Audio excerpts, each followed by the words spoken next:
Est-ce qu'un bon dragueur, c'est forcément un salaud? Oui, et même si c'est pas un salaud, il faut qu'il se force.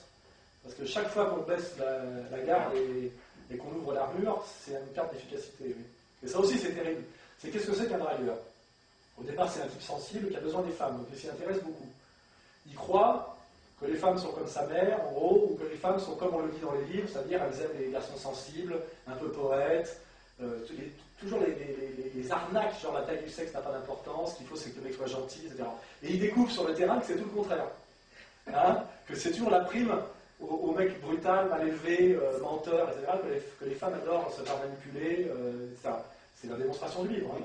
Voilà. Et là, c'est terrible parce que c'est d'une violence inouïe. Et en général, on est initié par hasard, par l'erreur. Un jour, on en a marre, on se comporte mal avec une fille parce qu'on s'est pris 3 râteaux avec 3 autres, et la quatrième, on est plein de haine, on s'énerve, et on a d'un seul coup que ça marche. Et on se dit, c'est un hasard.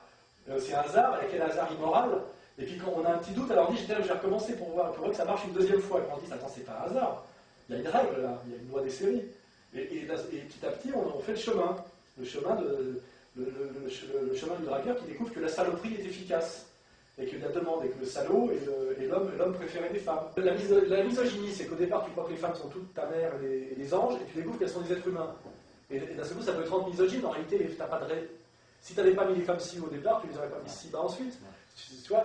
Et c'est ça la mécanique, c'est une mécanique de déception. Alors que le baiser, viandard, tu sais, qui aime le cul comme on aime la bouffe, lui, il adore les femmes, il n'y a pas de problème. Tu vois, il ne s'est jamais posé de questions morales supérieures sur la femme. Il dit, celle-là, elle est bonne, elle a un beau cul, tu vois, celle-là, elle aime bien la levrette. Enfin, tu vois, c'est oral et pâquerette. Et eux, il n'y a pas de misogynie, tu vois, ils ne peuvent même pas s'élever à ce niveau-là. Tu vois ce que je veux dire? Il faut de la chaleur, tu vois. Il faut une certaine température en valeur absolue pour pouvoir s'intéresser au bien et au mal. Les autres, ils déroulent, tu vois, ils sont sur la force, ils sont sur la loi du plus fort, des trucs simples, sur la loi du groupe, tu vois. C'est-à-dire que raconter un parcours d'escroquerie et de saloperie est une démarche éminemment morale. Le vrai salaud n'avoue jamais, il est toujours dans la peau de l'ange blanc, tu vois ce que je veux dire. Celui qui dit à un moment donné, je suis un salaud, ou j'ai été un salaud, ou voilà comment font les salauds, se pose forcément la question de la morale. Et les vrais professionnels de la saloperie ont tout à fait conscience que le bien est plus dur à faire que le mal, c'est une évidence. Donc le vrai, si on veut aller au sommet de la difficulté, c'est le bien qui est le plus difficile. Et ce qui veut dire que les salauds qui règnent là, qui sont des salauds déguisés en mecs bien, sont des petits salauds, c'est des petits salopards. Si on voulait parler de Gisbert, moi pourquoi ça m'intéresse pas, parce que c'est des petits joueurs, tout ça.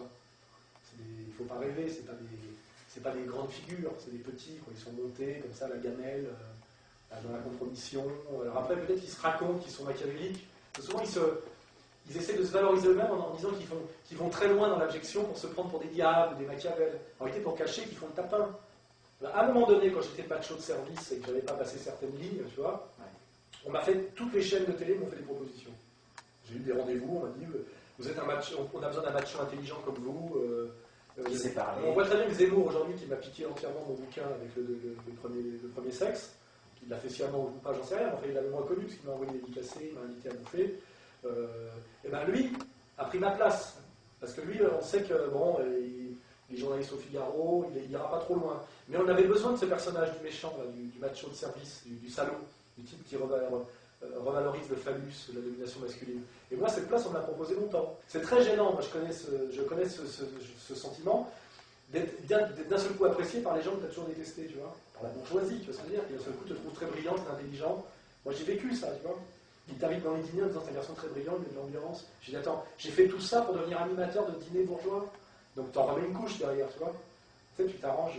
Finalement, c'est un cercle vicieux parce que plus tu es salaud, enfin plus tu es salaud, et plus tu es aimé, quelque part. Bah, j'ai mes fans, mais je suis élitiste. En fait, le vrai salaud est élitiste.